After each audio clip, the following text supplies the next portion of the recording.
ஹல்லேலூயா.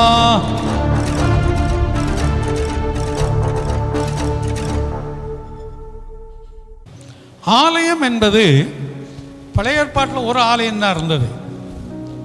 அதுக்கப்புறம் புதிய ஏற்பாட்டுக்குள்ளே வரும்போது ஜெப வீடுகள் நிறையா இருந்தது. அப்பவும் ஆலயம் ஒன்று தான். ஆனால் பவுல் சொல்லும்போது நீங்களே தேவனுடைய ஆலயம் என்று சொல்லி வைத்திருக்கிறார். இந்த ஆலயம் எதற்குள்ள இருக்கு தெரியுமா? சபைக்குள்ளாய் இருக்கிறது. ஆலயம் என்பது வேறு, சபை என்பது வேறு. ஆலயத்துக்குள்ள யாரு போவாங்க, யாரு போலாம்? சத்தமா சொல்லுங்க. ஆசாரியர்கள் வேற. சரி, நானே சொல்லிடுறேன். ஆலயத்துக்குள்ள எல்லாரும் போலாம். ஏனென்றால் ஆலயத்துடைய அமைப்பு நான் முன்னாடியே சொல்லியிருக்கிறேன். நம்ம வண்டி நிறுத்துகிற இடங்கள் இருக்குது. அது பிரகாரம். யார் வேணாலும் வரலாம், யார் வேணுமானாலும் போகலாம். இந்த காம்பவுண்டுக்குள்ளே இருக்குது, மறந்துடக்கூடாது. இப்போ உட்கார்ந்து இருக்கிற இடம் பரிசுத்த ஸ்தலம். இதற்குள்ள பலி கொடுக்கிறவர்கள் மாத்திரம் வர முடியும். பலி கொடுக்கிறவர்கள் மாத்திரம் வரலாம். நான் நிற்கிற இடம் மகா பரிசுத்த ஸ்தலம். இதற்குள்ள பிரதான ஆசாரியன் மட்டும் போக முடியும்.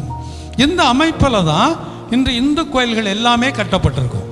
நீங்கள் எடுத்து பார்த்தீங்கன்னா இந்த அமைப்பில் தான் இருக்கும், வேறு அமைப்பில் அது இருக்காது. இன்றைக்கும் நீங்கள் அந்த சிஎஸ்ஐ, ஆர்சி, லுத்தரன், மெத்தடிஸ்ட் இப்படிப்பட்ட சபைகள்லையும் சில பெந்தகோஸ்ட் சபைகள்லையும் போனீங்கன்னு சொன்னால் இந்த இடத்துல மேலே யாரும் ஏற விட மாட்டாங்க. இதுக்கு கீழே தான் இருக்கணும் எல்லாருமே. ஆல்டர் அப்படின்னு இதை சொல்லுவாங்க. இதுக்குள்ளே யாருக்குமே அனுமதி கிடையாது. அந்த பாஸ்டருக்கு மட்டும்தான் இதுக்குள்ளே அனுமதி. சில வேளை வேறு பாஸ்டர்கள் வருவார்கள்னு சொன்னால் உள்ளே ஏற்றுக்குருவாங்க. அங்கி போட்டவங்கன்னா அங்கி போட்டவங்க வந்தால் மட்டும்தான் ஏற்றுக்குருவாங்க. அவங்க டினாமினேஷன். வேறு யாரையும் உள்ள என்ன செய்ய மாட்டாங்க. அந்த அளவுக்கு இந்த இடத்திற்கு ஒரு மேன்மை உள்ளதான ஒரு ஸ்தலம் பைபிளில் அது சொல்லியிருக்குது. அப்போ அந்த ஆலயத்திற்குள்ள பிரகார ஸ்தலம், அங்கே யார் வேணாலும் போகலாம். காம்பவுண்டுக்குள்ளே போயிட்டாலே யார் வேணாலும் உள்ள போகிறது தான். சபைக்குள்ள யாரு போறது?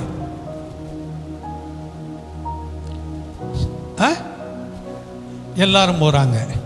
சபைன்னா அந்த கட்டடத்தை நம்ம சொல்லிக்கிட்டு இருக்கிறோம்.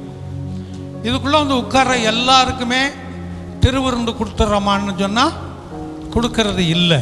யாருக்கு தான் கொடுக்குறோம்? கர்த்தரால் தெரிந்து கொள்ளப்பட்டவர்கள் இல்லையா, ஞானஸ்நானம் எடுத்து ரட்சிக்கப்பட்டவர்களுக்கு மாத்தான் அது செய்கிறோம். அப்போ இது யாருக்கு சொந்தம்?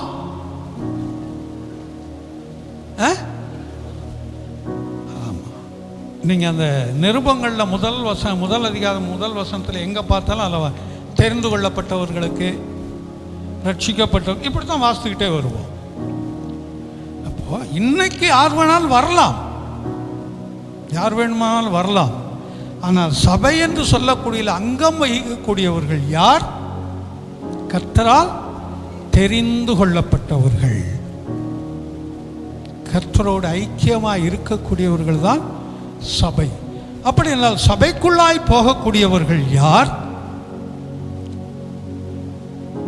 கர்த்தரால் தெரிந்து கொள்ளப்பட்டவர்களும், கர்த்தரால் அழைக்கப்பட்டவர்களும், கர்த்தரால் ரட்சிக்கப்பட்டவர்கள் மாத்திரமே சபைக்கு சொந்தமானவர்கள். எல்லாரும் சபைக்கு சொந்தமானவர்கள்.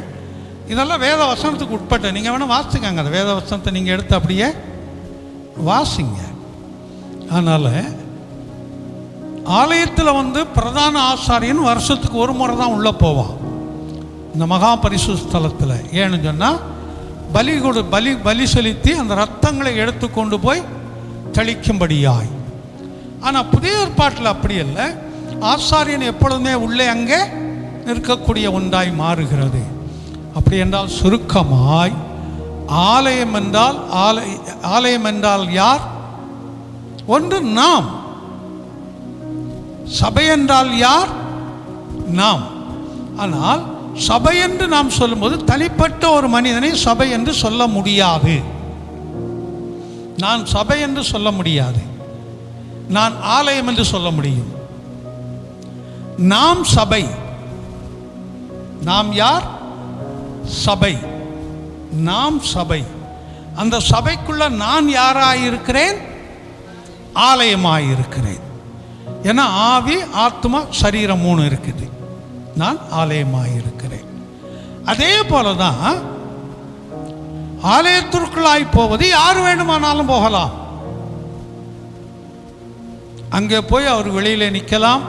பலி கொடுக்க வேண்டியவர்கள் உள்ளே போகலாம். உள்ளே போய் பலி கொடுக்க முடியாதபடி வேடிக்கை பார்த்து கொண்டு வரலாம். ஆனால் பிரதான ஆசாரியன் மட்டும்தான் உள்ளே போக முடியும். அப்படி என்றால் சபை என்று சொல்லும்போது யார் வேணும் உட்காரலாம், போகலாம் என்பது வேறு.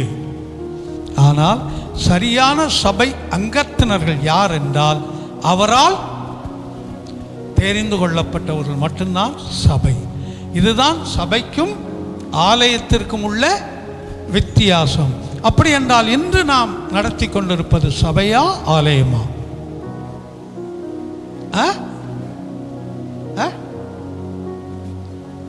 அப்படின்னா நாம் நடத்தி கொண்டிருப்பது சபையா ஆலயமா? சபை சர்ச்சு தான், ஆலயம் அல்ல. இந்த சபைக்கு உள்ள சர்ச்சுக்குள்ள நாம் ஆலயமாய் நின்று கொண்டிருக்கிறோம். நாம் ஒவ்வொருவரும் ஆலயத்தை பரிசுத்தப்படுத்திக் கொள்ள வேண்டும். அல்லேலூயா.